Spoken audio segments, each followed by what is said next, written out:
பரம தரிசனம் இருந்தால் அந்த தரிசனம் உங்களை வழிநடத்தும். அந்த தரிசனம் உங்களோடு இடைபடும். அந்த தரிசனம் உங்களுக்குள்ளிருந்து வேலை செய்யும். ஏன்னா அந்த பரம தரிசனம் உங்களுக்குள்ளால வேரூன்றி நிற்கும். உங்கள் குடும்பத்தை குறித்து, உங்கள் கணவனை குறித்து, உங்கள் மனைவியை குறித்து, உங்கள் பிள்ளைகளை குறித்து ஒரு தரிசனம் இருக்கும்.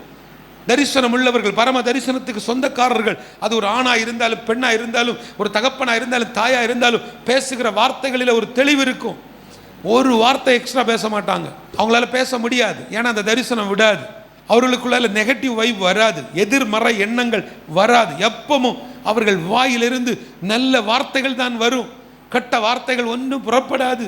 சில நேரங்களில் சிலர் சொல்லுவாங்க, நான் மட்டும் இவனுக்கு ஹெல்ப் பண்ணலைன்னா, நான் மட்டும் இவனுக்கு அன்னைக்கு ஒரு சின்ன ஹெல்ப் கொடுக்கலன்னா இவன் நிலைமை என்ன இருக்கும்? நான் மட்டும் அன்னைக்கு ஒரு சின்ன ஒரு உதவி கொடுக்காம இருந்திருந்தேன்னா இவன் ஊழியம் செஞ்சிருவானா, இவன் வளர்ந்துருவானா, இவன் இப்படி ஆயிடுவானா? நாங்கள் கொடுத்த அந்த சின்ன இடம் இருக்கு பாருங்களா, எங்கள் தாத்தா கொடுத்த இடம். இன்னைக்கு அவங்க கம்பீரமாக சர்ச்சை நடத்துகிறாங்க. அது நாங்கள் கொடுத்த இடம், அது என் சொந்தக்காரன் கொடுத்த இடம். இப்படியெல்லாம் பீத்திக்குவாங்க. இல்லை இல்லை இல்லை இல்லை, பரம தரிசனம் உள்ளவன் பேச மாட்டான். உங்களுடைய பெற்றோர்கள் அந்த பரம தரிசனத்துக்கு சொந்தக்காரர்கள். அவங்க யாருக்கு என்னெல்லாம் கொடுத்தார்கள், எங்கெல்லாம் சபை கட்டி கொடுத்தாங்க, எங்கெல்லாம் அவர்கள் காரியங்களை செய்து வச்சாங்கன்னு உங்களுக்கு தெரியாது. அன்றைக்கு அவர்கள் விதைத்த கண்ணீர், அவர்கள் வடித்த கண்ணீர் இன்றைக்கு விருட்சமாக வந்து வளர்ந்திருக்கிறது.